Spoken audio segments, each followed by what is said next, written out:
Hello বন্ধুরা, এখন আমি আছি রান্নাঘরে। গরম চাটুতে দিয়েছি রোস্ট করতে টমেটো, রসুন, লঙ্কা। আর এপাশে কিছু রোস্টেড বাদাম আমি খোসা ছাড়িয়ে নিচ্ছি। আর এপাশে আমি কিছু রোস্ট করেছি বিউলির ডাল।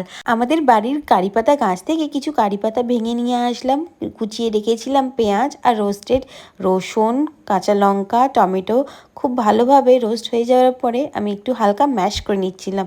এগুলোকে রেখে দিয়েছিলাম কিছুক্ষণ ঠান্ডা হওয়ার জন্য। মিক্সিতে রোস্টেড বাদাম, বিউলির ডাল ভালো করে পেস্ট করে নেওয়ার পরে দিয়ে দিলাম ঠান্ডা করে রাখা রোস্টেড টমেটো, সেটাকেও খুব ভালোভাবে পেস্ট তৈরি করে নিলাম। আর গরম কড়াইতে দিয়ে দিলাম সর্ষের তেল আর দিয়ে দিলাম সর্ষে ফোড়ন, কারি পাতা, কুচনো পেঁয়াজ।